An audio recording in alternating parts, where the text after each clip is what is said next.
Good morning students. आज हम पहला चैप्टर संख्या पद्धति वाला करेंगे। इसमें हमें मैस है ए निकालना होता है, HCF निकालना होता है जिसे हम कहते हैं।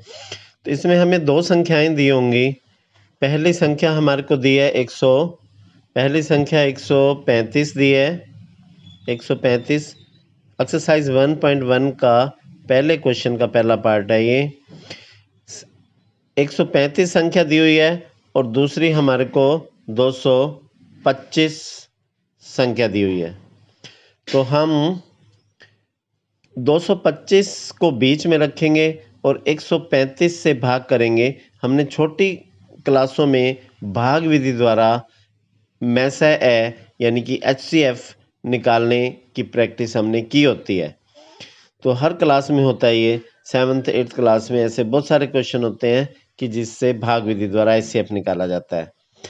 तो हमने 225 को बीच में रखा, 135 से भाग किया, 135 से कम 135, तो ये 0 और ये 9 आ गया।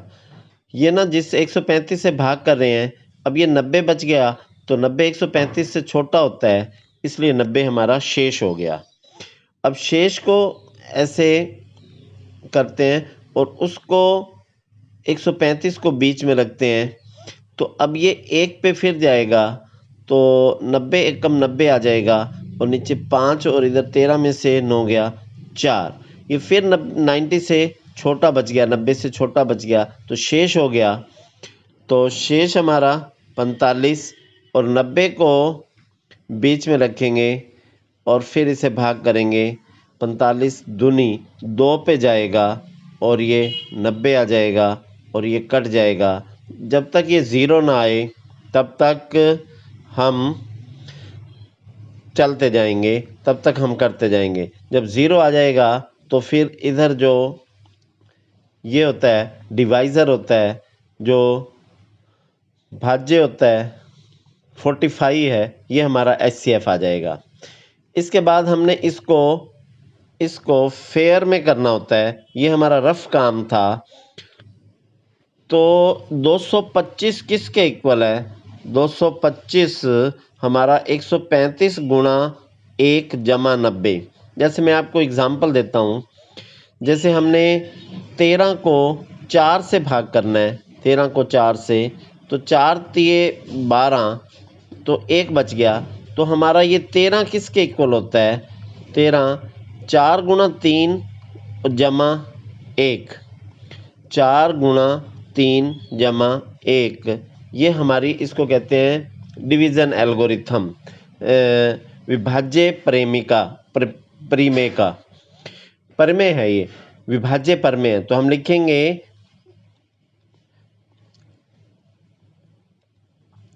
विभाजन परिमेय अनुसार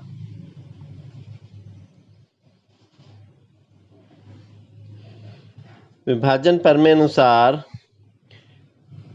225 बराबर में किसके होगा? 135 गुणा 1 जमा 90।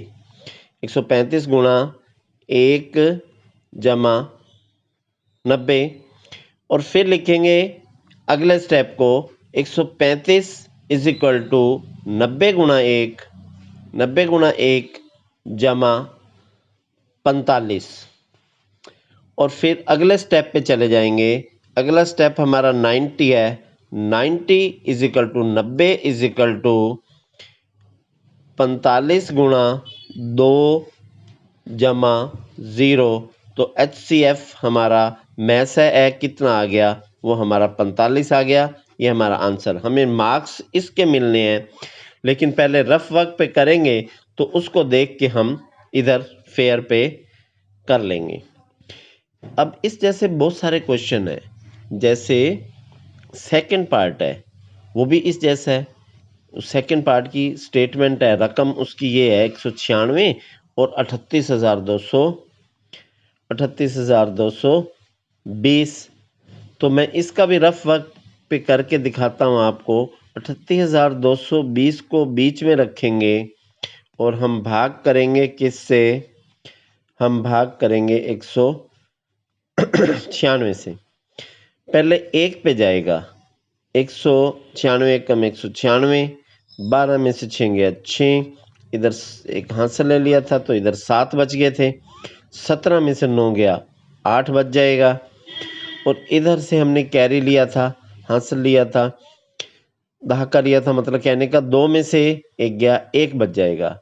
अभी हम इसको ऐसे भाजक नहीं बना सकते, और अभी क्योंकि हमारे और डिजिट रहते हैं, अक्षर रहते हैं ऊपर से, अभी हम 2 उतारेंगे। जब तक ऊपर वाले अक्षर सारे खत्म नहीं हो जाएंगे तब तक हम अगले स्टेप पर नहीं जा सकते।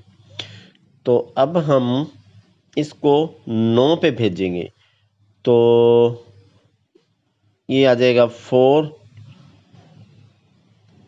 ऐसे करके आ जाएगा 1764। 196 को 9 से गुणा करेंगे तो 1764 आ जाएगा।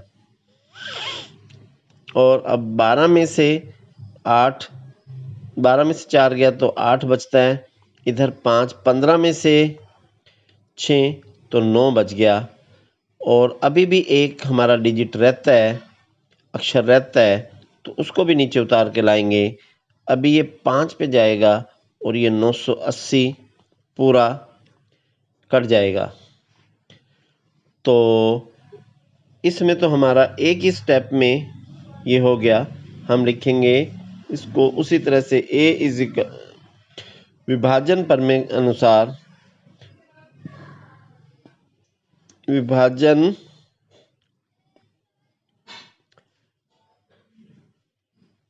प्रमेय अनुसार इसको हम ऐसे भी लिख सकते हैं कि a is equal to B Q plus R, और इधर लिखेंगे 38,220 इज इक्वल टू 196 गुणा 195 जमा शेष, 196 गुणा 195 जमा शेष कितना आया, शेष 0। तो इसलिए हमारा HCF कितना आ जाएगा, 196। ये हमारा आंसर आ जाएगा। ऐसे और पार्ट भी हैं, जैसे तीसरा पार्ट है 867 और 255 वाला है, तो ये भी हमने ऐसे ही करना है जैसे हमने ये पहले 2 पार्ट किए हैं। ऐसे और भी हैं, जैसे तीसरा क्वेश्चन है, क्वेश्चन नंबर तीसरा, तो उसमें हमें आर्मी कंसाइनमेंट में 616 एक रकम दी हुई है और दूसरी 32 दी हुई है।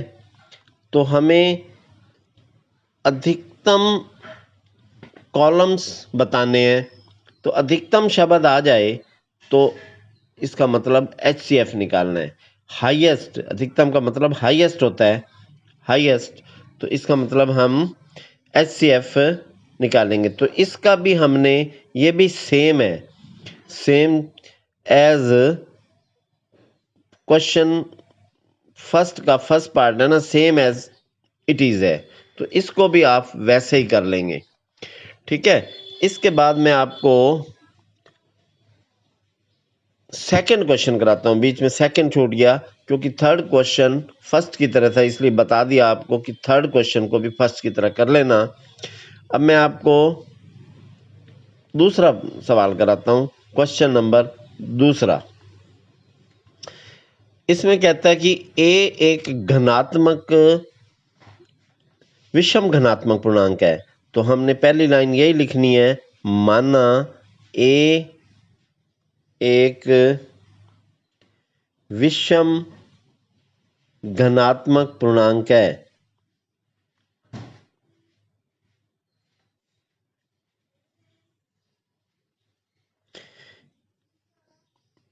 और b इज इक्वल टू, दूसरी लाइन होती है b इज इक्वल टू, ये क्वेश्चन से मिलता है। तो क्वेश्चन 6q जमा 1, 6q जमा 3 और 6q जमा 5, तो ये 6q वाला क्वेश्चन है, तो b हमें 6 मिल जाएगा। फिर लिखेंगे विभाजन प्रमेय अनुसार,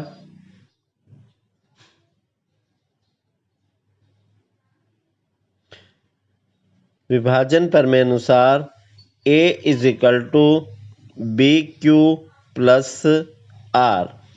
तो मैंने आपको बता दिया है कि A बीच में रखते हैं, B से भाग करते हैं, ऊपर भागफल आता है Q और नीचे शेष आता है R। तो ये जो भाज्य होता है A होता है, तो ये B गुणा Q और जमा R के इक्वल होता है। मैंने ऊपर आपको एग्जाम्पल भी दिया था इधर कि 13 को अगर हम 4 से भाग करें तो 4 3 पे जाएगा, 4 3 12, एक शेष बचेगा। तो 13 किसके बराबर हुआ? 4 गुणा 3 जमा 1, इसके बराबर हुआ। तो अब B की जगह पे हम कितना रख लेंगे?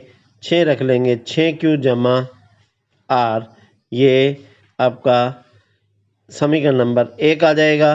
संभव शेष कितने आ जाएंगे? संभव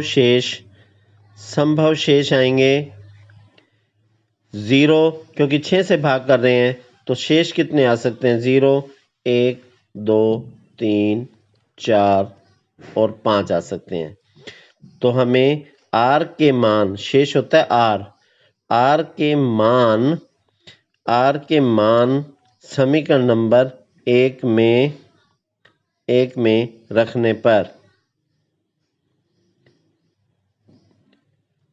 तो अब लिखेंगे R को पहले 0 पुट करेंगे, फिर R को 1 पुट करेंगे, फिर R को 2 पुट करेंगे, फिर R को 3 पुट करेंगे और फिर R को 4 पुट करेंगे और फिर R को 5 पुट करेंगे।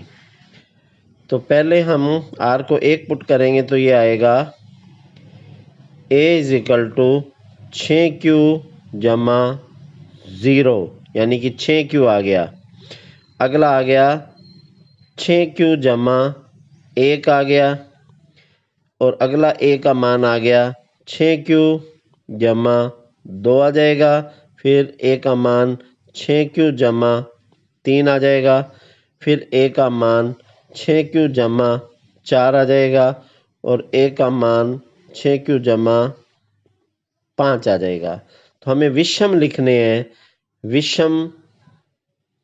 विषम पूर्णांक लिखने हैं और विषम पूर्णांक होंगे जिनके पीछे 1, 3 और 5 आता है, वो विषम पूर्णांक होते हैं।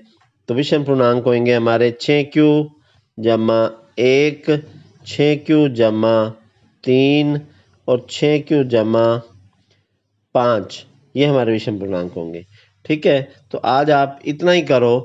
पहले के तीनों पार्ट कर लो, सेकंड क्वेश्चन कर लो और थर्ड क्वेश्चन जो पहले की तरह है वो कर लो। आज के लिए इतना ही करते हैं, कल फिर हम इससे आगे इसके बचे हुए चौथा और पांचवा सवाल करेंगे और उससे फिर हमारी एक्सरसाइज 1.1 खत्म हो जाएगी। ठीक है, हर बच्चे ने अच्छी तरह से इन क्वेश्चनों को समझ के और इसका अभ्यास करना है, प्रैक्टिस करनी है, तभी ये क्वेश्चन आएंगे। मुश्किल नहीं आएंगे। 7वीं 8वीं में ऐसे करते थे, अब 10वीं में भी सेम क्वेश्चन है, तो फिर क्या मुश्किल है ये। ठीक है, तो इसको हर बच्चा कर सकता है, तो हर बच्चा इसको अच्छी तरह से एक एक दो दो बार करके देखे ताकि अच्छी तरह से प्रैक्टिस हो जाए। बाकी कल करते हैं। That's all.